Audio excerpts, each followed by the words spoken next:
निर्जला एकादशी का व्रत ज्येष्ठ मास के शुक्ल पक्ष की एकादशी तिथि को रखा जाता है। हिंदू धर्म में इस एकादशी का विशेष महत्व है। मान्यता है कि अगर आप साल में पड़ने वाली 24 एकादशी का व्रत नहीं रख पा रहे हैं तो निर्जला एकादशी का व्रत रख सकते हैं। इससे आपको हर एक एकादशी का फल प्राप्त हो जाता है।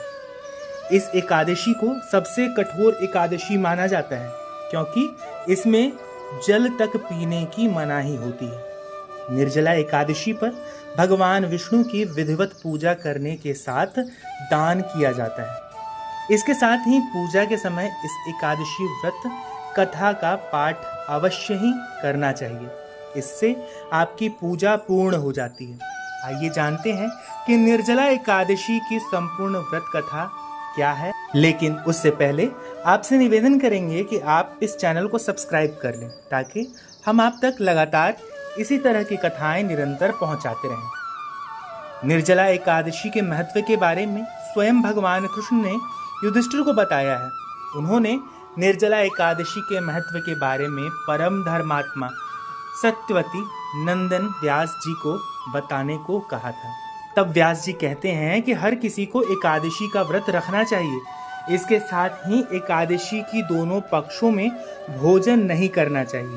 इसके बाद द्वादशी को स्नान पूजा करने के बाद ही भोजन ग्रहण करना चाहिए। तब भीमसेन व्यास जी से कहने लगे कि हे पितामह, भ्राता युधिष्ठिर, माता कुंती, द्रौपदी, अर्जुन, नकुल, सहदेव आदि एकादशी को भोजन नहीं करते हैं और मुझे भी ऐसा करने के लिए कहते हैं, लेकिन मेरे लिए भूख सहना मुश्किल है।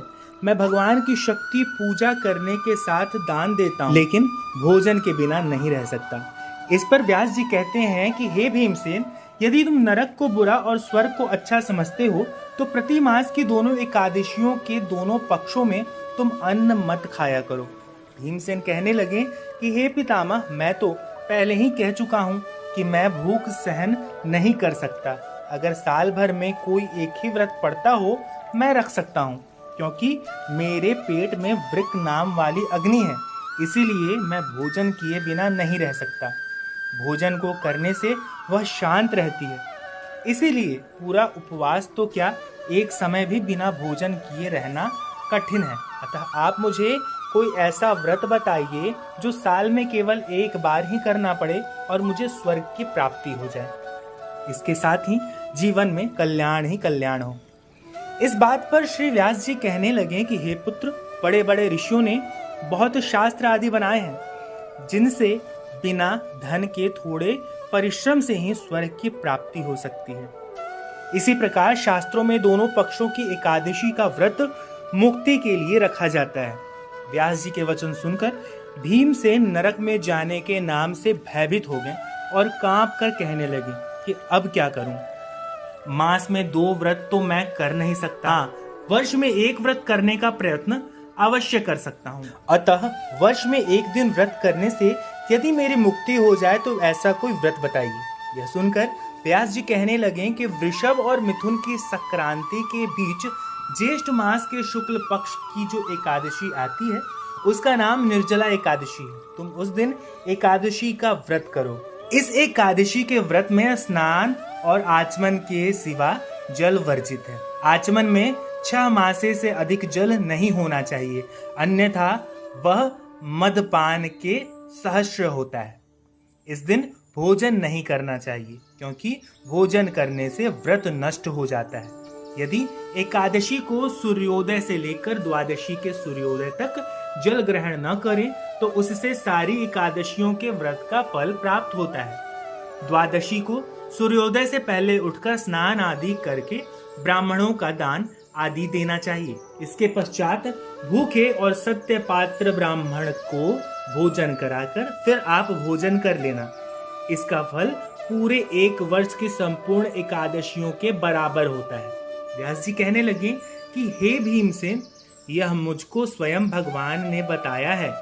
इस एकादशी का पुण्य समस्त तीर्थों और दानों से अधिक है। केवल 1 दिन मनुष्य निर्जला रहने से पापों से मुक्त हो जाता है।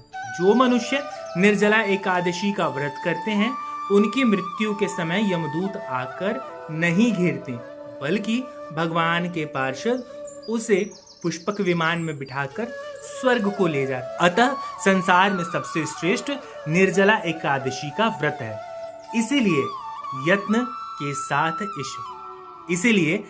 के साथ इस व्रत को करना चाहिए। उस दिन ओम नमो भगवते वासुदेवाय मंत्र का उच्चारण करना चाहिए और गौदान करना चाहिए। इस प्रकार व्यास जी की आज्ञा अनुसार भीमसेन ने इस व्रत को किया।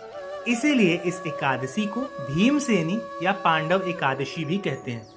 निर्जला व्रत करने से पूर्व भगवान से प्रार्थना करें कि हे भगवान, आज मैं निर्जला व्रत करता हूँ, दूसरे दिन भोजन करूंगा, मैं इस व्रत को श्रद्धा पूर्वक करूंगा, अतः आपकी कृपा से मेरे सब पाप नष्ट हो जाएं। इस दिन जल से भरा हुआ एक घड़ा वस्त्र से ढककर स्वर्ण सहित दान करना चाहिए। जो मनुष्य इस व्रत को करते हैं उनको करोड़ों पल सोने के दान का फल मिलता है, और जो इस दिन यज्ञादिक करते हैं उनका फल तो वर्णन ही नहीं किया जा सकता। इस एकादशी के व्रत से मनुष्य विष्णु लोक को प्राप्त होता है। जो मनुष्य इस दिन अन्न खाते हैं वे चांडाल के समान हैं, वे अंत में नरक को जाते हैं। जिसने निर्जला एकादशी का व्रत किया है वह चाहे ब्रह्म हत्यारा हो, मदपान करता हो, चोरी की हो या गुरु के साथ द्वेष किया हो, मगर इस व्रत के प्रभाव से स्वर्ग जाता है। हे कुंती पुत्र, जो पुरुष या स्त्री श्रद्धा पूर्वक इस व्रत को करते हैं उन्हें अग्रलिखित कर्म करने चाहिए। प्रथम भगवान का पूजन, फिर गौदान, ब्राह्मणों को मिष्टान व दक्षिणा देनी चाहिए तथा जल से भरे कलश का दान अवश्य करना चाहिए। निर्जला के दिन अन्न, वस्त्र, उपाहन आदि का दान भी करना चाहिए। जो मनुष्य भक्ति पूर्वक इस कथा को पढ़ते या सुनते हैं उन्हें निश्चय ही स्वर्ग की प्राप्ति होती है। दोस्तों, यहाँ समाप्त होती है निर्जला एकादशी की कथा।